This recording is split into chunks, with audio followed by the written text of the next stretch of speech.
Hi, if you've ever been involved in a Christian-Muslim dialogue or Christian-Muslim relationship, you would have heard of the name Joshua Evans. Now, Joshua Evans, according to him, was a former youth pastor that became a Muslim. In fact, I got to know about him through one of his videos titled, How the Bible Led Me into Islam. You can see it's a very captivating and also interesting title. I got to watch what he had to say, and I listened to all of the reasons why he gave for becoming a Muslim. That should be about 5-6 years ago. But recently, I bumped into some of his video where he was taking questions about Christianity and Islam, and he was giving explanation on some of the things that people are asking. In fact, I discovered, according to some of the things that he said, that Joshua Evans had a very shallow understanding of what the Christian faith is all about. Now, please note, this video is not to castigate him, this video is not to run him down, but just want to show people that he doesn't have an adequate knowledge about Christianity, and probably that was one of those things that, affected his decision from Christianity into Islam. I'm going to be showing you about 3 clips here, 3 clips to show that he has no clue about what Christianity is all about. Now, this is somebody that was once a youth pastor. He's been teaching the youth about, the Bible and all of that. And then he said suddenly he just discovered that Islam is the way, meaning that he must have been informed about what is in the scripture. He must have a good information about the Bible before he could make that decision. But like I said, I'm going to be showing us 3 clips of some of the things that he said to show that he had no idea of what Christianity is all about. Now, the very first one I'm going to be showing you was when he's talking about the Comforter. That was the Comforter that Jesus promised. Interestingly enough, in fact, you don't need to be a Bible scholar to know the Greek word that was used for Comforter. Why? Because this has been a subject of debate over and over and over again. But interestingly enough, when Joshua Evans was talking about these things, he actually said that the Comforter, the Greek word that Jesus used, is apocalyptos. Can you beat that? Apocalyptos? I thought actually the Greek word is parakletos. So where did he get the word apocalyptos from? Anyways, let's hear from him. Did Jesus prophesy any messenger after him? Yes. But again, it can be interpreted because some people will consider this implicit. Muslims consider it explicit, but it can be considered explicit. When Jesus said, I have to go, so the parakletos, which is the Greek word that is used, which Jesus did not speak, the parakletos, meaning the comforter, meaning the one who will bring comfort, the one who will bring mercy, that person. And when he used parakletos, it's speaking of a person, even in the Greek language. It's not speaking of something that used esoteric, intangible. It was speaking of a person. He said, I must go so that the parakletos, the comforter, can come. And when he comes, because Jesus said, I have many things I want to tell you, but you can't bear them right now. Apocalyptos. Can you beat that? Apocalyptos? I thought actually the Greek word is parakletos. The parakletos, meaning the comforter. A simple Google search would have helped Joshua Evans out. It is not apocalyptos, Joshua Evans. It is parakletos. Try check it out. You can look it up. You can look it up on some of these Bible applications. You can look it up yourself. This is not apocalyptos. I hope you're not confusing it with apocalypsis, which is actually revelation. It means unveiling mystery, something like that. It is parakletos, not apocalyptos. Now, another interesting thing that he said is, about the Council of Nicaea. You know how many Muslims have been misled to think that the Council of Nicaea had anything to do with the canon of Scripture?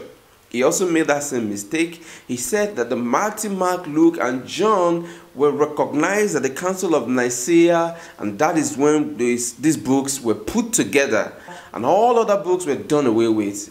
Joshua, again, the Council of Nicaea had nothing to do with the canon of Scripture. Here's what Joshua has to say. After the councils of Nicaea were concluded, and these bishops who were from Rome, who had the power and the prestige, just like politics today, when the politics were played and they decided that Matthew, Mark, Luke, and John, the Acts of the Apostles, and the writings of Paul are what we're going to believe, and our creed is what we're going to believe, and anyone who disagrees with it, you will have your tongue cut out, you will have your books burned, you will be imprisoned, you will be killed. So this is what happened to the eradication of the early church who followed Jesus. So again, Joshua, the Council of Nicaea had nothing to do with the canon of Scripture. The church never said that this is what they were going to believe in, because they never even talk about the Scripture in the first place. Now, if you're a Muslim listening to this, please don't use this argument any longer. For the fact that you heard it from an Islamic scholar of high repute does not mean that it's true. It's fallacious. It's an old debunked argument, because the church had nothing to do with the canon of Scripture on the Council of Nicaea. Please get to learn that. Another interesting thing that Joshua said is actually about Paul. He said Paul is a liar. He's the one that distorted the words of Jesus Christ. He went against the words of Jesus Christ. In fact, he's the one that corrupted Christianity and all of that. Now, he said that at the point in time when Paul got to Jerusalem, all of Jerusalem, you can imagine that, all of Jerusalem came together. They wanted to kill Paul. They wanted to kill him because he was a liar. They wanted to kill him because he is a false apostle. But it was the Caesar's guard. They are the one that rescued him. They are the one that protected him from the city of Jerusalem killing Paul. Where did he get that from? I don't know the history book where he got that information from. But anyways, here is actually what it says. But even when Paul met the disciples of Jesus, when he met Barnabas, they had a falling out, because Barnabas said, hold on a second.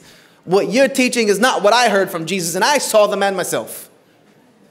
And he fell out with the other disciples when they got to know him. And Paul, when he returned to Jerusalem, at the last part of his life, Paul returned to Jerusalem. Does anyone know what the city of Jerusalem did?